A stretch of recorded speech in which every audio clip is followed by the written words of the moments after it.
Γεια χαρά! Συνεχίζουμε το project μεταφοράς των πρώτων επεισοδίων του Grexpad Log στο YouTube και σήμερα έχουμε το επεισόδιο στο οποίο μιλάμε για όλα εκείνα τα πράγματα που μας φαίνονται πραγματικά περίεργα στην κουλτούρα της Δανίας.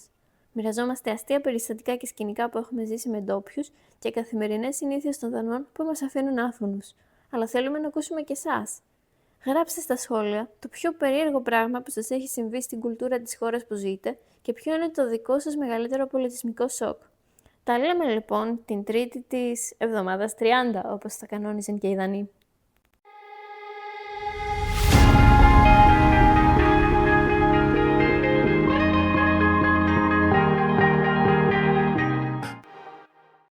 Γεια χαρά! Καλώς τα παιδιά! Καλώς ήρθατε σε ένα ακόμα επεισόδιο με τη Μαριλένα Και την Αλεξάνδρα. στο Grexpad Log. Πολύ ωραία. Και αποφασίσαμε να κάνουμε ένα επεισόδιο. Κάπως special επεισόδιο. Θα το πούμε, πώς θα το πούμε άραγε, να το πούμε... Το επεισόδιο... Τι δεν καταλαβαίνεις? Τι δεν καταλαβαίνεις, με όλα τα πράγματα που δεν καταλαβαίνουμε ή που είναι πολύ διαφορετικά από αυτά που έχουμε συνηθίσει στην Ελλάδα. Στην καθημερινότητα, ας πούμε. Ναι. Όλα αυτά που βλέπουμε τους Δανούς και λέμε Ακριβώς. Αυτό. Κάποια μας αρέσουν, εμένα μου αρέσουν κάποια. Κάποια άλλα όχι και τόσο. Οκ. Αλλά πριν ξεκινήσουμε, να πούμε τα χαιρετίσματά μας σε όλους τους Έλληνες ανά τον κόσμο. Ναι. Και στους δικούς μας ανθρώπους λίγα παραπάνω χαιρετίσματα. Βέβαια, και φιλάκια. Και τα φιλιά μας. Ξεκινάμε λοιπόν, ναι. Θα το κάνω, θα ήθελα να πω το πρώτο με ένα case study. Ωραία. Έρχομαι εγώ, Αλεξάνδρα, και Ναι. σου λέω και είσαι εσύ Δανή. Και σου Είμαι λέω, εγώ Δανή, μάλιστα. ναι, τι κάνεις, Αλεξάνδρα μου?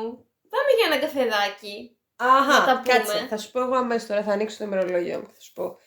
Την εβδομάδα, την 11η, τι κάνεις? Μοιάζω με ημερολόγιο. Δεν μπορώ να κανονίζω με εβδομάδες, ρε παιδιά. Πείτε με παράξενοι, αλλά δεν ξέρω σε ποια εβδομάδα βρισκόμαστε. Πες μου 5 Νοεμβρίου, πες μου 7 Ιανουαρίου. Πες μου την παράλληλη Δευτέρα. Μη μου λες πάμε για καφέ την 27η εβδομάδα. Ποια είναι η 27η εβδομάδα? Ναι ρε φίλε, αυτό δεν το έχω ακούσει πουθενά. Πουθενά ποτέ. Δεν ξέρω αν συμβαίνει και σε άλλες χώρες και ήμουν εγώ αλλού, αλλά πρώτη φορά εδώ. Ναι. Επίσης, ως επέκταση των εβδομάδων και του να συναντηθούμε, τι εννοεί ο Έλληνας όταν λέει έχω κανονίσει? Όταν λες έχω κανονίσει, τι εννοείς? Έχω κανονίσει αύριο να πάω για καφέ, δεν μπορώ να Έχεις βρεθούμε κανονίσει να πας για σήμερα. καφέ, έχεις κανονίσει να πας για ταινία, έχεις κανονίσει να βρεθείς με φίλους, έχεις Ναι. κανονίσει... Εδώ το έχω κανονίσει μπορεί να σημαίνει έχω κανονίσει, έχω προαποφασίσει ότι αύριο δεν θέλω να κάνω τίποτα. Αυτό σημαίνει έχω κανονίσει. Εντάξει, αυτό συμβαίνει και με μένα όμως. Ναι, αυτό συμβαίνει και με μένα, αλλά δεν ξέρω, έχουν και το πώς να το πω, θα σου εξηγήσουν κιόλας, αχ, αύριο δεν μπορώ, έχω κανονίσει να μείνω σπίτι και να κοιτάζω το ταβάνι. Που εσύ δεν θα το πεις, εσύ θα πεις έχω κανονίσει ως δικαιολογία για να μην δεις κάποιον. Αυτοί θα πούν το έχω κανονίσει και στο μυαλό τους είναι όντως το ότι εγώ έχω κανονίσει ότι θα παίξω με τη γάτα μου όλη μέρα. Είναι πλάνο. Δηλαδή, επί μία εβδομάδα έχω πλανάρει ότι εγώ την εβδομάδα 12, την Πέμπτη, θα κάτσω και θα παίξω με τη γάτα μου. Εγώ δεν ξέρω ποια είναι η εβδομάδα 12. Ναι, ακριβώς. Οπότε, αν εσύ μου προτείνεις να πάμε την εβδομάδα 12 για καφέ την Πέμπτη, θα σου πω έχω κανονίσει. Γιατί εγώ από τώρα έχω προαποφασίσει και στο μυαλό μου είναι πλάνο ότι την Πέμπτη της εβδομάδας 12 θα παίξω με τη γάτα μου. Ατύχησες. Δεν είναι όμως πολύ ωραίο αυτό. Καλά, εγώ ας πούμε προσωπικά έχω σταματήσει να λέω δικαιολογίες. Δεν μου αρέσουν καθόλου ούτε να σκαρφίζομαι πράγματα για να μην. Αλλά το βρίσκω εξαιρετικό. Και όντως είναι ένα ραντεβού. Είναι ένα ραντεβού με τον εαυτό σου, είναι ένα ραντεβού με τη γάτα σου, είναι ένα ραντεβού με τη ψυχική σου ηρεμία, είναι ένα ραντεβού με το Netflix.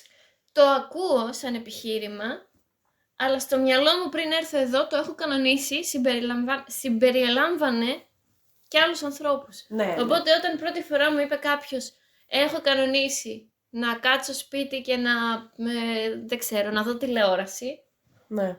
κάπως το πήρα ότι πες μου δεν θέλω να σε δω κοκλίτσα μου, μη μου λες έχω κανονίσει να δω τηλεόραση. Τι κανόνισμα είναι αυτό? Οκ. Εν τέλει αποδείχτηκε και ότι δεν ήταν ότι δεν ήθελαν να με δούνε.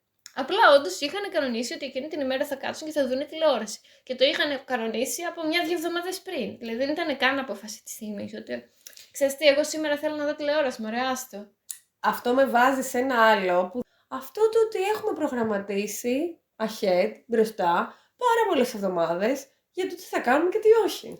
Σ' αρέσει αυτό, Το οποίο, βέβαια όλοι εδώ ξέρουμε, με όποιους συζητάμε, ότι πλέον έχουμε καλένταρ. Έχουμε το καλεντάριό μας. Όποιος σε ρωτάει τι θα κάνεις τότε, κατευθείαν εγώ το απαντάω, κάτσε λίγο να δω στο ημερολόγιό μου τι συμβαίνει εκείνες τις μέρες και τι συμβαίνει αυτή τη μέρα και θα σε βάλω. Δεν υπάρχει περίπτωση να κανονίσω κάτι πλέον χωρίς να το βάλω στο ημερολόγιο, στο καλένταρ. Το οποίο το κάνουν πάρα πολύ εδώ. Έχεις γίνει μία από αυτούς? Ναι, έχω γίνει μία από αυτούς. Με βολεύει πάρα πολύ. Ναι, όχι, δεν θα ταυτιστώ, όπως καταλαβαίνεις. Μου αρέσει να υπάρχει κάποιο πρόγραμμα. Ταυτόχρονα, αν είναι πολλά τα πράγματα που έχω προγραμματίσει, ας πούμε για μία εβδομάδα, έχω κάτι στο ημερολόγιο μου κάθε μέρα, κάπως με αγχώνει. Ότι συνέχεια κάνω ένα πράγμα και νιώθω ότι έχω σε εκκρεμότητα κάτι άλλο, το επόμενο που έχω κανονίσει. Οπότε θέλω και λίγο να μην υπάρχει τίποτα στο ημερολόγιό μου και να αποφασίσω στη στιγμή. Εκείνη την ημέρα θα ξυπνήσω το πρωί. Θέλω να πάω για καφέ. Ή επειδή το έχουμε συζητήσει ένα μήνα πριν, ότι την εβδομάδα 22, την Τρίτη το πρωί θα πάω για καφέ. Εγώ πρέπει να πάω για καφέ σήμερα. Κι ας μη θέλω. Εντάξει, εδώ μπορώ να σου κάνω ένα mini ψυχοθεραπευτικό session και να σου πω. Που δεν είναι επί της παρούσας, αλλά και να σου πω ότι είσαι απόλυτα ελεύθερη το να πεις εκείνη την ημέρα ότι ξύπνησα στραβά, δεν μπορώ να το κάνω αυτό, ακυρώνω. Ναι, αλλά νιώθω ότι αν έχω πολλά πράγματα μέσα στο ημερολόγιο μου, σκορπισμένα μέσα στην εβδομάδα, η θέλησή μου να τα κάνω μειώνεται από το αν δεν τα έχω βάλει καθόλου. Εγώ είμαι ακριβώς το αντίστροφο. Άμα δεν είναι στο καλένταρ μου και πω ότι θα τα αφήσω στην τύχη, η τύχη είναι να κάθομαι σπίτι και να κοιτάω τα ταβάνια και το Netflix. Οπότε όχι, δεν μιλάω να τα αφήσεις στην τύχη. Λέω να μην το έχεις βάλει σε μέρα και ώρα συγκεκριμένη, ναι, και την ημέρα που θα ξυπνήσεις με τη διάθεση να σε πάρω τηλέφωνο και να σου πω πάμε σήμερα να φάμε έξω. Και να μου πεις ναι ή όχι. Άμα σου πω σήμερα πάμε το άλλο Σάββατο να φάμε έξω, θα με τρώει τόσο πολύ από την προηγούμενη μέρα ότι εγώ πρέπει να σηκωθώ εκείνη την ώρα, να είμαι έτοιμη μέχρι εκείνη την ώρα, να συναντηθούμε εκείνη την ώρα και να είμαστε εκείνη την ώρα στο εστιατόριο. Σε βαθμό που δεν μπορώ, ψυχολογικά με ευθύρει, ρε παιδί μου. Καλύτερα να με πάρεις εκείνο το πρωί και να μου πεις σε μισή ώρα είμαστε εκεί. Οκ. Εντάξει λοιπόν. Και κάπως με αγχώνει όλο αυτό ότι για να κανονίσω με κάποιον άλλον, όχι τώρα μεταξύ μας ή με τους υπόλοιπους Έλληνες φίλους μας, γιατί πάμε λίγο. Κάπως έτσι. Είμαστε πιο χύμα. Ναι. Αλλά ας πούμε να θέλω να βγω με κάποιον από τη δουλειά σου, λέω εγώ, και να μου πει είμαι ελεύθερος την εβδομάδα 5 το Σάββατο. Και μόνο που θα πρέπει να ανοίξω το ημερολόγιο να δω πότε είναι η εβδομάδα 5 το Σάββατο, με έχασε. Άστο φίλε, με έχασε. Αρχικά είναι μια εκκρεμότητα, ένα καθήκον στο μυαλό μου. Δεύτερο είναι πολύ μακρινό. Δεν ξέρω. Πες μου την Πέμπτη, πες μου το Σάββατο, μη μου λες. Αυτά. Αυτή ήταν η εμπειρία. Αυτή είναι η εμπειρία σου και αυτό είναι το συναίσθημά σου. Οκ. Αλλά τώρα θα κάνουμε ένα άλλο. Θα σου κάνω ένα quiz από την άλλη μεριά. Για πες. Λοιπόν, και που λες είσαι πρώτες μέρες στη Δανία, εδώ πέρα, και λες πας για ένα καφέ με μια φίλη. Και εκεί πέρα που πας για καφέ. Είναι και χειμώνας, έτσι. Και εκεί πέρα που πας για καφέ, βλέπεις απ' έξω από την καφετέρια κάτι καρότσια. Πού είναι η πρόνοια? Όχι, καταρχάς σκέφτεσαι. Τι σκέφτεσαι? Η πρώτη σου, η αρχική σου σκέψη. Δεν το θέλανε τα παιδιά και το βασανίζουν.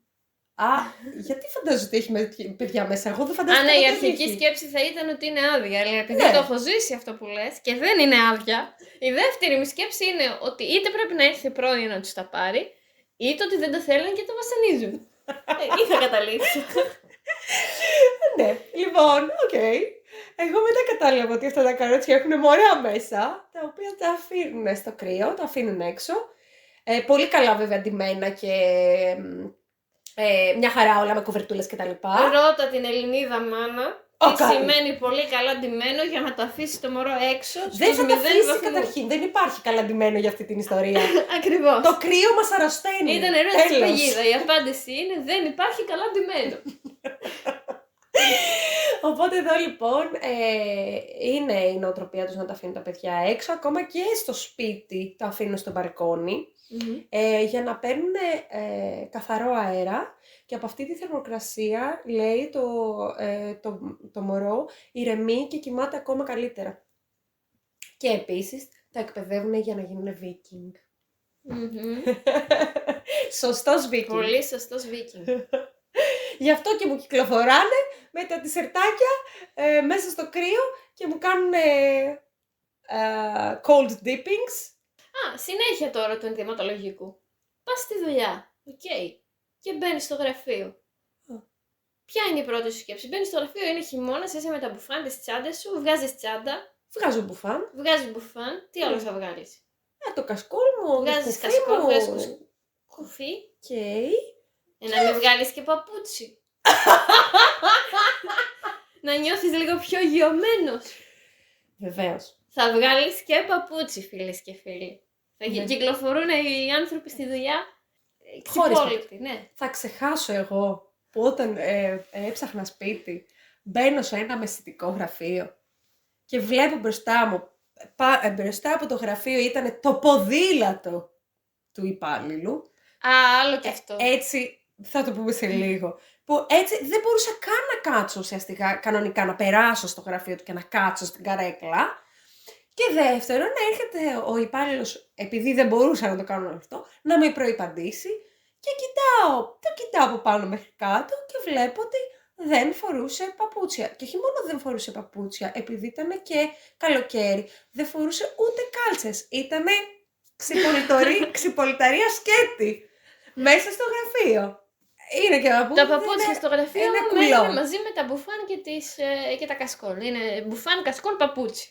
Φεύγεις στο τέλος και αναρωτιέσαι, τύπου, πόσοι άνθρωποι ήμασταν σήμερα? 7 ζευγάρια παπούτσια βλέπω, 7 πρέπει να είμαστε στο γραφείο. 7 κι εγώ, γιατί εγώ δεν τα βγάζω ποτέ. Αυτό βέβαια έχει ξεκινήσει, θα πούμε, από τα σχολικά τους χρόνια. Στα σχολεία, από πολύ μικρά παιδιά τα βγάζουν τα παπούτσια τους κάθε φορά που πηγαίνουν. Και ό,τι παιχνίδια, ό,τι συμβαίνει, είναι τα παιδιά ξυπόλυτα με τις κάλτσες, χωρίς παπούτσια. Οπότε έχουν συνηθίσει μια χαρά. Άμα τη δεις την κάλτσα τους από κάτω, μόνο εμένα δεν έχουνε από κάτω. Και μετά στη συνέχεια και του μεσητικού που είπες, ποδήλατα. Αρχικά, επίσης τα παρκάρουμε πίσω από τα γραφεία μας. Έχω και ένα συνάδελφο που όταν παίρνει τα meeting από το σπίτι με την κάμερα ανοιχτή, είναι στο background το ποδήλατο. Αυτό το ποδήλατο είναι στο background του από όπου και να πάρει το meeting. Το παίρνει από το γραφείο, είναι πίσω του στο γραφείο. Το παίρνει από το σπίτι, είναι πίσω του στο σπίτι. Νιώθω ότι είναι επέκτασή του, είναι ουρά του ανθρώπου αυτού. Δεν είναι όχημα. Και μετά θα πάνε με το ποδήλατο, δεν πάνε να έχει έξω, -10, να χιονίζει, να βρέχει.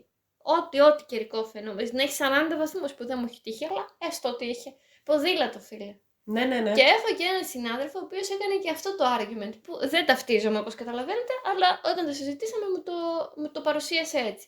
Μου λέει, αν όμως βρέχει, μου λέει, και δεν πάρεις το ποδήλατο και μπεις σε τρένο ή σε μετρό, έχει τόσο πολύ υγρασία από τους όλους τους βρεγμένους μέσα στο μετρό και στο τρένο, που νιώθεις χειρότερα από το αν πάρεις το ποδήλατο και βραχείς. Τι λες, καλέ μου!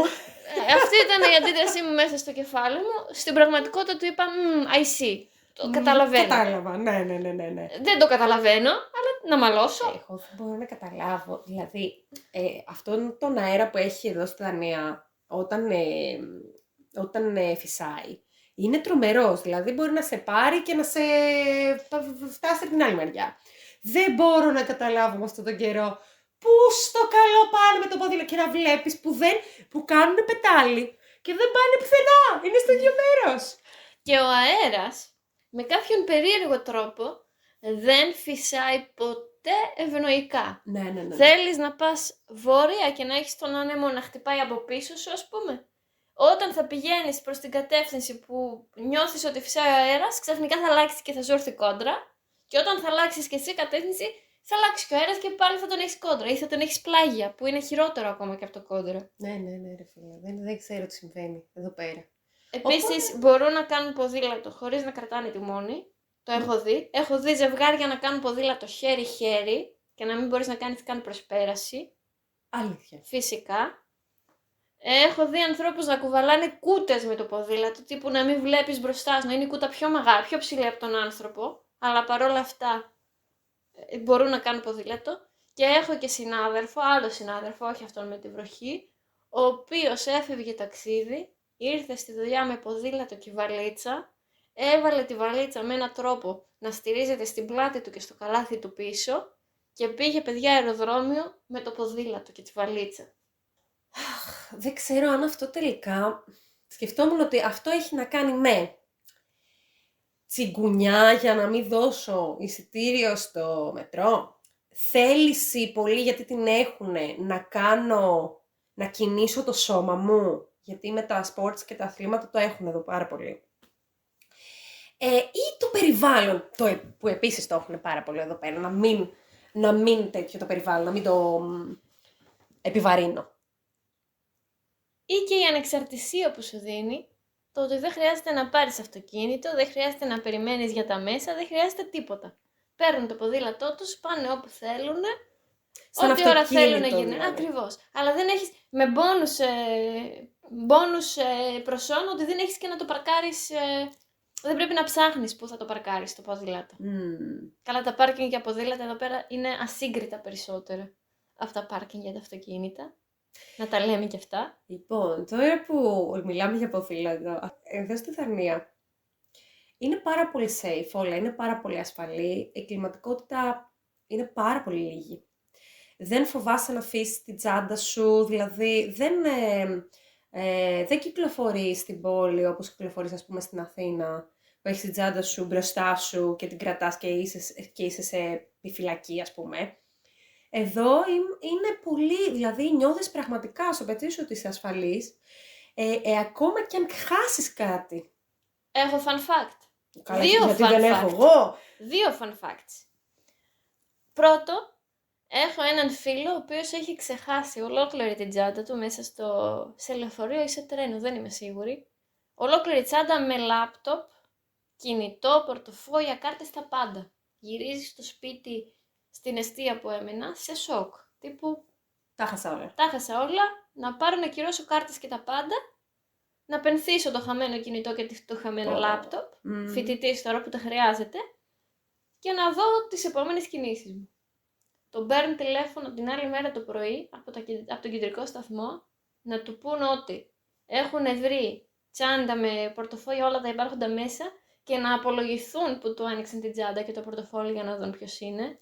Ότι λυπούμαστε και για το privacy, ας πούμε, που καταπατήθηκε, απλά ψάχναμε να σας βρούμε. Φοβερό. Και πήγε να πάρει τα πράγματά του. Και δεύτερο fun fact, ένας άλλος γνωστός, ο οποίος έχασε το πορτοφόλι του, πάλι με κάρτες ταυτότητας, διαβατήρια, τα πάντα μέσα.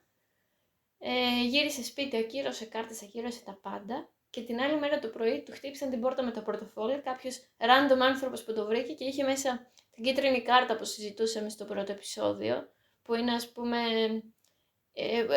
είναι μια κάρτα που χρησιμοποιείς για όλες τις τα παρεδώσεις με το δημόσιο, που έχει επάνω και τη διεύθυνση κατοικία σου. Και ήρθε ένας άσχετος άνθρωπος που βρήκε το πορτοφόλι του παρέδωσε το πορτοφόλι στο σπίτι με τα πάντα μέσα. Φοβερό.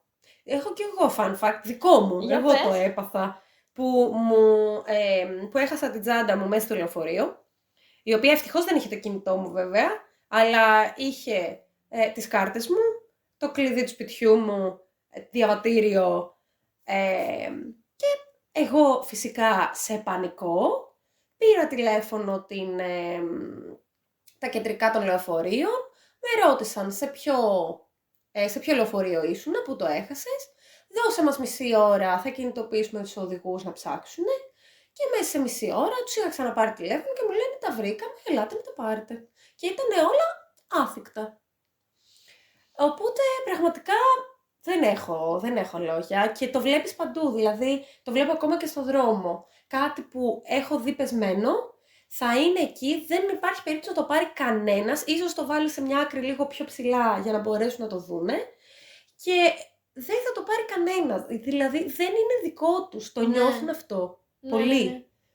Και εμένα αυτό που μου είχε τύχει στη σχολή τις πρώτες εβδομάδες, εγώ γενικά για να φύγω, να αφήσω την αίθουσα, να πάω να φάω ας πούμε και να γυρίσω, θα μάζευα λάπτοπ, θα μάζευα κινητά, θα τα έβαζα όλα στην τσάντα, θα έπαιρνα την τσάντα μαζί Έτσι, και όταν γύριζα θα ξανά πιανα τη θέση μου, ας πούμε. έτσι. Και σε κάποια βάση συνειδητοποιώ ότι όταν μπαίνω μετά από το lunch break, είναι όλοι, έχουν αφήσει όλοι τα λάπτοπ τους και όχι απλά τα έχουν, που τα έχουν αφήσει ανοιχτά, έχουν τα κινητά δίπλα, αφήνουν όλα τους τα υπάρχοντα. Τα πορτοφόλια σε κοινή θέα, η τσάντα σε κοινή θέα, κανένας φόβος. Που δεν έχω φτάσει ακόμη ούτε και σε αυτό το επίπεδο. Εγώ έχω φτάσει να- άνετα. Κοίταξε, δεν έχω το νου μου ποτέ πια, δηλαδή θα μπω στο λεωφορείο, μπορεί να είναι η τσέπη μου ανοιχτή και να φαίνεται το κινητό μου και είμαι οκ. Η μόνη μου φοβία είναι ότι μη γλιστρήσει από την τσέπη και πέσει και Ναι, δεν και το δω δεν καταλάβεις. φεύγοντας, γιατί έχω χάσει ομπρέλα έτσι. Σκουφιά Ναι. και γάντια. Αλλά δεν νιώθω ποτέ ότι τώρα ξέρω εγώ πρέπει να προσέξω να μην μου το κλέψουν. Αλλά υποσυνείδητα πάλι έχω ένα ότι αν πάω, ας πούμε, είμαι σε ένα εστιατόριο και πάω να παραγγείλω, να βάλω το πορτοφόλι μέσα στην τσάντα και την τσάντα κάτω από το μπουφάν. Εξαρτάται σε ποιο εστιατόριο θα είμαι, να σου πω την Ναι. αλήθεια μου. Ναι. Ναι. Αλλά και αυτό είναι ένα κόνσεπτ που δεν ήμουν πολύ συνηθισμένη. Δεν ήμουν καθόλου συνηθισμένη. εννοείται. Δεν ήμουν πολύ Εγώ συνηθισμένη. που Δεν το διανοούμουν. Εγώ που έμενα και στην Αθήνα, έχουν κοντέψει να μου πάρουν το κινητό μέσα από την τσέπη μου, ήρθε ο άλλος δίπλα. Τέλος πάντων. Εκεί όμως που ήθελα να καταλήξω Ναι. είναι ότι μέσα σε όλο αυτό το ηθικό και το ότι δεν είναι δικό μου αυτό, δεν θα το πάρω, οτιδήποτε, τι όμως δεν μπορώ να κρατηθώ, να μην το πάρω, να μην το κλέψω. Είναι like my precious. Ποδήλατο. Ναι ρε φίλε, Το Δεν- ποδήλατο, παιδιά. δεν ξέρω τι παθαίνουν οι Δανείοι με αυτά τα ποδήλατα. Θα ρε φίλε, είναι αφήσεις ερωτευμένοι. 5.000 ευρώ σε κοινή θέα με ανοιχτή βαλίτσα στο πάρκινγκ του ποδήλατου και δίπλα ένα ποδήλατο με συναγερμό, με κλειδαριά και δεν ξέρω, και φύλακα να το φυλάει. Φίλε, το ποδήλατο θα λείπει την άλλη μέρα το πρωί. Μπορεί με τα ίδια λεφτά να έπαιρνε 2 ποδήλατα. Όχι! Θα πάρει το ποδήλατο το ίδιο. Ποδήλατο. Και αν δεν μπορώ να πάρω το ποδήλατο, θα πάρω τα φώτα από το ποδήλατο, Οτιδήποτε. την κλειδαριά από το ποδήλατο, τα λάστιχα από το ποδήλατο. Μπορεί να ξυπνήσει το πρωί και το ποδήλατο να μην έχει σέλα και λάστιχα. Ή τα δανείζονται. Το έχω ακούσει και αυτό. Ή τα δανείζονται όταν είναι καμιά φορά πιωμένοι. Τα δανείζονται να πάνε εκεί που θέλουν και μετά κάπου το παρατάνε. Μπορεί να το βρει κάποια στιγμή. Το Τι άλλο? ποδήλατο είναι ολόκληρο κεφάλαιο. Είναι πραγματικά. Στα άλλα περίεργα είναι αυτό που συζητούσαμε και στο προηγούμενο επεισόδιο. Πως όλα λειτουργούν ρολόι κάθε μέρα μέχρι την Πέμπτη το βράδυ. Και από την Πέμπτη το βράδυ μέχρι την Κυριακή το βράδυ μπαίνει σε μία μαύρη τρύπα και είναι όλα χάος. Όλα χάος. Δεν Να πούμε τι χάος. Ναι. Ή θα αρχίσουν Ή θα κάνουν να εμετό ιδιάζουν. παντού. Εμετό παντού. παντού την άλλη μέρα το πρωί. Είτε σε θα σταθμούς και κατουράνε παντού. Επειδή είναι πιωμένοι να πούμε, τέτοια. έτσι. Ναι. Θα κατουράνε παντού. Ναι, βρωμοκοπάει ο τόπος. Βρωμοκοπάει παντού, στο τρένο μέσα, αλκοόλ. Οι άνθρωποι οι ίδιοι, δηλαδή μπαίνει μια παρέα και δεν είναι οι νέοι, οι teenagers, οι Όχι, ξέρω όχι, εγώ, δεν είναι θα μόνο. Θα οι μπουν, νέοι. ναι, θα μπουν και οι άνθρωποι μιας ηλικίας και μόλις θα κάτσουν μέσα στα μέσα θα μυρίσεις ό,τι έχουν πιει. Από όλη την παλέτα, από μπύρα μέχρι ουίσκι, θα το μυρίσεις όλο αυτό. Νομίζω ότι πρέπει να το ξανακοιτάξω λίγο, αλλά νομίζω ότι από 15 χρονών τα παιδιά εδώ μπορούν να πιούν ελαφρύ ποτό μέχρι κάποιο βαθμό αλκοόλ, όπως μπύρα, ας πούμε, χαμηλών. Και μετά από τα 16 μπορούν να πιούν κανονικά. Νομίζω ότι είναι από τα πιο χαμηλά σε όριο Ηλικιακά όρια. ηλικίας, ναι, που μπορούν να πιούν αλκοόλ. Δεν το είχα υπόψη μου. Πρέπει να το ξαναψάξω ως προς Ναι. το ελαφρύ αλκοόλ, αλλά νομίζω ότι είναι εκεί γύρω. Ναι. Αυτό που επίσης μου κάνει εντύπωση είναι που δεν καπνίζουν τα κανονικά τσιγάρα. Δεν έχω συναντήσει ποτέ. Μπράβο, Μαριλένα. Άλλο Ποτέ πουλό. Δανό να καπνίζει κανονικά τσιγάρα. Εντάξει, Έχουν υπάρχουν κάτι κάποιοι. άλλα. Ναι. Ναι, δεν έχω συναντήσει. Δηλαδή αυτοί που ξέρω που καπνίζουν κανονικά τσιγάρα είναι ξένοι. Έξυπνοι που καπνίζουν. ναι. Οι ντόπιοι έχουν ένα σαν μέντες, είναι σαν μικρά σακουλάκια Σαν τύπου φιλτράκι, χάρτινα. σαν φιλτράκι που χρησιμοποιούμε για το στρεφτό το τσιγάρο, πατικωμένο. Ναι, με Κάπως μέσα έτσι, σακουλάκι. νικοτίνη και, Ναι. και αρωματικά, δεν ξέρω τι άλλο έχει. Και το βάζουν στα ούλα τους αυτό. Μμμ. Και είναι μία... Σαν θέαμα δεν είναι, ας πούμε, το πιο Είναι λες και ευχάριστο. έχεις ένα... Ούτε όταν το βάζουν, ούτε όταν το βγάζουν. Γιατί για να το βγάλουν κάπως το φτύνουν μέσα στο... Από ό,τι έχω καταλάβει, το κουτάκι που τα περιέχει αυτά έχει ένα κούφιο πάτο και από πάνω είναι τα... Α, εκεί βάζουν αυτά Έτσι που νομίζω. έχουμε χρησιμοποιήσει. Ναι. Και ανοίγουν, ας πούμε, τη βάση του κουτιού αυτού, φτύνουν το χρησιμοποιημένο, βιδώνουν και ανοίγουν το από πάνω για να πάρουν το καινούριο. Μμμ. Οκ. Μυρίζει λιγότερο σίγουρα. Δεν μυρίζει καθόλου. Δεν μυρίζει καθόλου, ισχύει. Ή μη σου πω μυρίζει και λίγο... Έχει με μέντα, με Ναι, lime ναι, και ναι. διάφορα. Ναι. Και μυρίζει και λίγο αυτό σαν μέντα. Μμμ. Αλλά βλέπεις και κάτι εδώ πέρα πώς το λένε, δίπλα στο μαγουλάκι να προεξέχει και λίγο τύπου τι έπαθες, έχεις πονάει το δόντι σου, ξέρω εγώ. Ναι. Είναι ένα περίεργο τσιγάρο που δεν το Ναι, ήξερα. και εγώ Δεν πρώτη το φορά το ήξερα πριν έμαθα έρθω. εδώ. Ναι, ναι, ναι. Καλά, ας μην μιλήσουμε τώρα για την ώρα και τους αριθμούς. Αυτό δεν το ξέρω, Που γιατί εντάξει, δεν μιλάω ακόμη. οι αριθμοί, δεν θα τους πω καθόλου, γιατί είναι και σαν τα γερμανικά, που λένε πρώτα τις μονάδες και μετά τις δεκάδες ή τις εκατοντάδες κτλ. Αλλά η ώρα, που αντί να πούνε σαν άνθρωποι, είναι 4,5, Μμμ. θα πούνε, είναι μισή ώρα πριν γίνει 5. Αυτό σου λένε. Είναι μισή ώρα πριν γίνει 5. Και ψάχνεις τώρα, τι μου είπε τώρα αυτός, είπε 4,5 ή είπε 5,5. Ναι. Και είσαι εκεί, να ψάχνεσαι. Οπότε άμα σου κολλήσουν και μια εβδομάδα και μία ώρα, πάει τελείωσε. Το χάσες το ραντεβού. Πάει το ραντεβού. Έχουμε και την παντελή έλλειψη πληθυντικού ευγενίας. Α, ναι, πολύ σημαντικό αυτό. Πας στη σχολή, μπαίνω, θυμάμαι, είναι προσωπική ιστορία τώρα αυτή. Μπαίνω και καλησπερίζω χαιρετίζω Σας χαιρετίζω. τον καθηγητή που θα έκανα τη διπλωματική μου και ξεκινάω εγώ να του μιλάω, κύριε τέτοιο μου, με το επίθετό του, professor whatever, να μην εκθέσω τώρα ονόματα και καταστάσεις. Και professor τέτοιο μου, θα κάνω έτσι, αυτό είναι το θέμα που έχω σκεφτεί και κύριε professor τέτοιο μου, θέλω να κάνω αυτό. Και μου λέει πρώτον, με λένε Lars. Τώρα πρόθωσα ονόματα και Καλά, καταστάσεις. ένας Lars είναι σε αυτό το πανεπιστήμιο. Είναι λοιπόν ο Lars και μου λέει πρώτον να λύσουμε ότι εμένα με λένε Lars και εσένα Μαριλένα. Και να συνεχίσουμε από εκεί. Και από εκεί και πέρα δεν μ' άφηνε. Πραγματικά και στα mail ήταν ο Lars και η Μαριλένα και στην κανονική μας ζωή.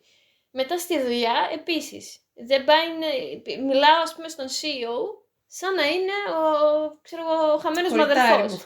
Πού είσαι ρε Κάσπερ, τι κάνεις, πώς είναι τα παιδιά. Ναι. Και θα μου απαντήσει έτσι με το ίδιο ύφος. Δεν υπάρχει, είναι πολύ flat η ιεραρχία, δεν υπάρχουν επίπεδα. Είσαι από student assistant μέχρι CEO, δεν το καταλαβαίνεις. Δηλαδή αν μπεις σε μία εταιρεία δεν θα καταλάβεις ποιος είναι εκεί σαν internship και ποιος είναι ο ιδιοκτήτης και ο μεγαλομέτωχος της εταιρείας. Είναι το ίδιο, εντελώς ακριβώς το ίδιο, καμία διαφορά. Αυτό το κάνουν και τα παιδιά στο σχολείο, επίσης τα παιδιά δεν μιλάνε στο πληθυντικό, ούτε σε δασκάλους, σε κανέναν. Είναι πολύ έτσι όπως ακριβώς τα είπες. Δεν υπάρχει... Εδώ πέρα η κουλτούρα δεν θέλουν να υπάρχει ιεραρχία, δεν θέλουν να υπάρχουν. Δεν θέλουν κάποιος να είναι και να νιώθει πιο πάνω από τον άλλον. Ο μόνος που είναι πάνω στην ιεραρχία και θα μιλήσουν για αυτόν στον πληθυντικό ευγενίας, αν ποτέ τον συναντήσουν, είναι ο βασιλιάς. Ο βασιλιάς και η βασίλισσα. Αυτούς μόνο βλέπουν ως ανώτερους. Και καλή πάσα έδωσες, γιατί τώρα είναι καλή στιγμή να αναφέρω τους 10 κανόνες του φοβερού φιλόσοφού τους, του Γεντελόεν, που νομίζω ότι τουλάχιστον στις πιο παλιές γενιές, τώρα δεν ξέρω αν έχει ποτιστεί, αλλά φαντάζομαι ότι αυτοί που μεγαλώνουν τις επόμενες γενιές θα ποτίζεται πάλι αυτή η κουλτούρα, που ήταν 10 κανόνες που δηλώνουν ακριβώς αυτό, ότι δεν πρέπει να είσαι παραπάνω από κανέναν, ότι δεν σημαίνεις εσύ κάτι ως άτομο, δεν σημαίνεις τίποτα παραπάνω από οποιονδήποτε άλλον ή από την ομάδα, πάρα πολύ σημαντική ομάδα ως αντίληψη, ότι αν πετύχεις εσύ, ουσιαστικά έχει πετύχει η ομάδα, δεν έχεις πετύχει εσύ ατομικά, και ότι δεν πρέπει να σκέφτεσαι εσύ ότι είσαι κάτι παραπάνω από τους υπόλοιπους. Βέβαια το ίδιο πάει και στην αποτυχία. Τουλάχιστον στην δική μου τη δουλειά, μας περνάει πολύ η αντίληψη ότι αν αποτύχει κάποιος από εμάς, αποτυγχάνει η ομάδα, αν κάτι αποτύχει, απέτυχε η ομάδα. Δεν το παίρνει κανείς βαρέως ότι πω τι καταστροφή, ναι. Ούτε έχεις το φόβο ότι τώρα δεν πήγε καλά αυτό το project, τρίζει καρέκλα μου, ας πούμε. Ναι. Γιατί φοβερό αυτό. Πάει πολύ ομαδικά όλο το... Εντάξει, φαντάζομαι ότι θα υπάρξουν περιπτώσεις που άμα κάποιος συνεχώς εμπλέκεται στις αποτυχίες ενός εργασιακού χώρου ή κάτι, φαντάζομαι ότι θα υπάρξουν επιπτώσεις, αλλά δεν είναι ότι αποτυχάνει κάτι σε ένα project ή κάτι πάει στραβά και νιώθεις ότι δάχτυλα να σε δείχνουν ή ότι ο manager έχει χάσει, ας πούμε, την εμπιστοσύνη ή ότι whatever. Υπάρχει πολύ το ομαδικό ότι τι δεν κάναμε καλά όλοι μαζί τώρα και δεν πήγε καλά αυτό το project, να το βελτιώσουμε στο επόμενο. Που σου δίνει μια σιγουριά. Ναι. Δεν παίρνεις ίσως και κάποια credits όταν θα χρειάζεται. Εντάξει, εγώ δεν συμφωνώ με αυτούς τους κανόνες. Ναι, έχουν όλοι τα καλά και τα κακά. Ναι, γιατί μετά δεν αποδίδονται και τα credits όπως πρέπει, εκεί που πρέπει. Και όχι μόνο, αλλά και όλοι, δηλαδή, γιατί όλοι να μένουν σε μια... Νιώθω ότι μένουν όλοι σε μια μετριοπάθεια, σε μια μετριότητα, να μην φανώ εγώ λίγο παραπάνω, αφού έχω την ικανότητα να κάνω κάτι το παραπάνω. Ή έχω τη θέληση, έχω το ταλέντο. Να μην φανώ πολύ, γιατί πρέπει όλοι να είμαστε ίσα, ξέρω εγώ. Αυτά λοιπόν. Ας μην πούμε άλλα, εγώ λέω. Ας μην πούμε, είναι πολλά. Μπορούμε να κάνουμε σειρά ολόκληρη με τα παράξενα. Μπορείτε να μας πείτε. Εγώ πιστεύω ότι κουλά, τι δεν καταλαβαίνεις number 2, μπορούν να γίνουν. Πείτε μας αν θέλετε και επόμενο. Επίσης, αν έχουμε ξεχάσει κάποια πολύ βασικά, που το βρίσκω πολύ πιθανό να μας τα γράψετε. Αν ζείτε κάπου αλλού και κάτι επίσης παράξενο συμβαίνει, και αυτό θα το θέλαμε. Η ερώτηση αυτή είναι να πω την αλήθεια μου, του σημερινού podcast, αυτή είναι η ερώτηση. Το πιο περίεργο που σας έχει συμβεί ή που έχετε βιώσει, ή την πιο περίεργη συνήθεια ή της καθημερινότητας διάσταση που συμβαίνει εκεί που είστε. Ναι. Και γράψτε μας και από πού είστε όμως, για να μπορέσουμε να κάνουμε τη σύνδεση τόπου με και φυσικά και στην Ελλάδα, έτσι. Δηλαδή και για τους Έλληνες που ζουν, που δεν είναι μετανάστες και είναι στην Ελλάδα, ας πούνε κάτι για την Ελλάδα. Ή αν έχουν ταξιδέψει σε μια άλλη χώρα, μπορεί να έχουν βιώσει κάτι. Αυτά λοιπόν. Τα λέμε λοιπόν σε ένα επόμενο επεισόδιο. Μην ξεχνάτε ότι μπορείτε να μας βρείτε σε Amazon Music, Spotify, Apple Podcasts, Podcast Index, Overcast και Listen Notes. Αυτά. Βάλτε μας κριτικές, βάλτε μας αστεράκια. Ακολουθήστε μας. Έτσι. Αυτά, και εμείς θα τα πούμε την επόμενη εβδομάδα με ένα νέο επεισόδιο. Φιλάκια πολλά. Μίσες.